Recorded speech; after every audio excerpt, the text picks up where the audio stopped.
പ്രവാചകന്മാരും ഒക്കെ ഉണ്ട്. ആ ആചാര്യന്മാരിലും അവർ സ്ഥാപിച്ച മതങ്ങളിലും ഒക്കെ വിശ്വസിക്കുന്ന അനേകം ആളുകളുമുണ്ട്. അങ്ങനെ ആയിരിക്കുമ്പോൾ ആണ് യേശു ഏകരക്ഷകനാണ്, ലോകരക്ഷകനാണ് എന്ന് പറയുവാനായി ഞാൻ ധൈര്യപ്പെട്ടിരിക്കുന്നത്. ഒന്നാമത് ഇങ്ങനെ പറയാമോ എന്നതാണ് ആദ്യത്തെ ചോദ്യം.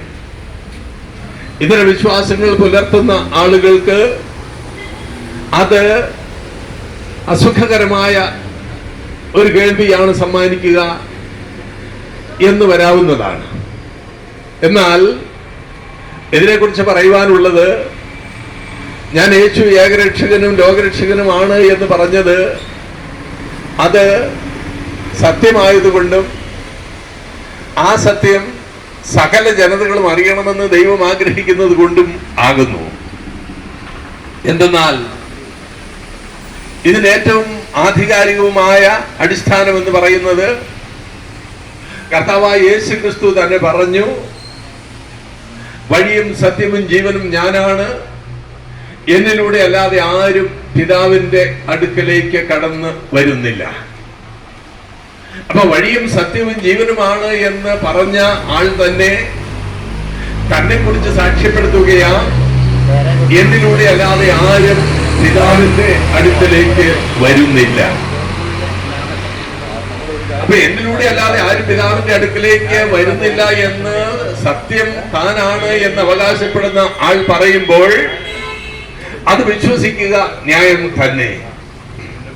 ഇനി സത്യം ഞാനാണ് എന്ന് പറഞ്ഞതിന്റെ ആധികാരികത നമ്മൾ പരിശോധിക്കേണ്ടതുണ്ട്. വിശുദ്ധ ബൈബിളിലെ തിരുവചനങ്ങൾ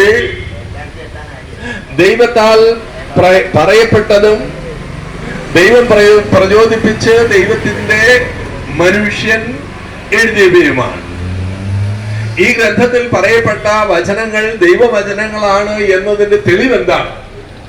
ന്യായമായി ചോദിക്കാവുന്ന ചോദ്യമാണ്. നിങ്ങൾ ഈ പറയുന്ന ഈ ബൈബിൾ എന്ന് പറയുന്ന പുസ്തകത്തിലെ വചനങ്ങൾ, വാക്യങ്ങൾ ദൈവം പറഞ്ഞവയാണ്, ദൈവത്തിന്റെ വചനമാണ് എന്നതിന് എന്താണ് തെളിവ്?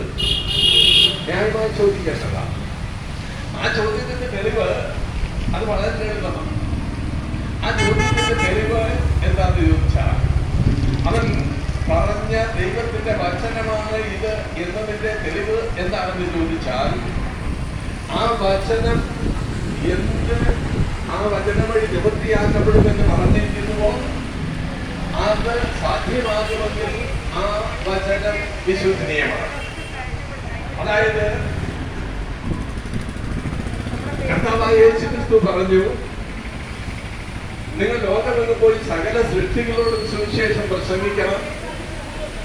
ഇപ്രകാരം നിങ്ങൾ പ്രസംഗിക്കുമ്പോൾ ദൈവത്തിന്റെ വചനത്തിന്റെ ശക്തിയാൽ രോഗികൾ സുഖമാക്കപ്പെടും, പിശാച് ബാധിതർ മോചിതരാകും, അത്ഭുതങ്ങളും അടയാളങ്ങളും നടക്കും, മരിച്ചവർ ഉയർപ്പിക്കപ്പെടും.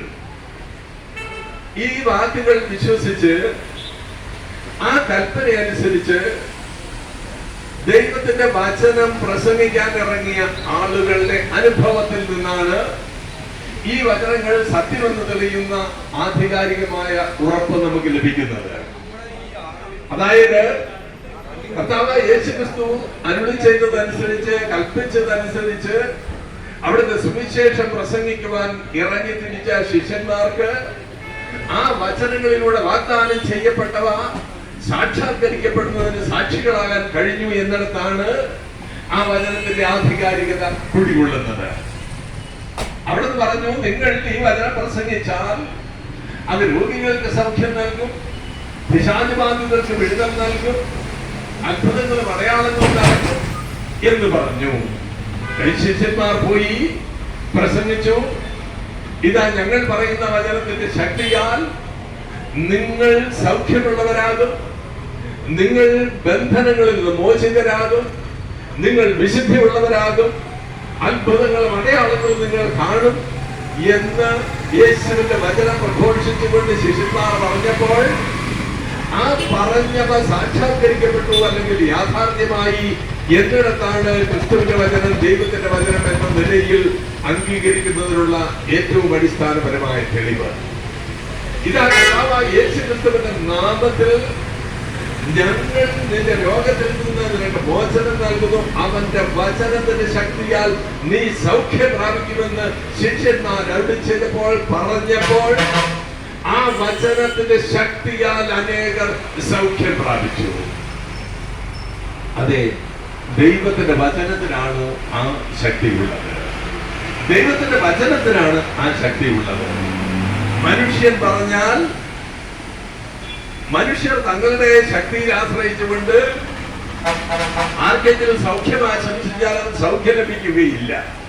എന്നാൽ മനുഷ്യർ ദൈവത്തിന്റെ വചനത്തിന്റെ ശക്തിയാൽ സൗഖ്യം നൽകാൻ പ്രാപ്തനാണ്. ദൈവം അതിന് മനുഷ്യന് കഴിവ് കൊടുത്തിരിക്കുന്നു എന്ന സത്യം എല്ലാ മനുഷ്യരും തിരിച്ചറിയട്ടെ.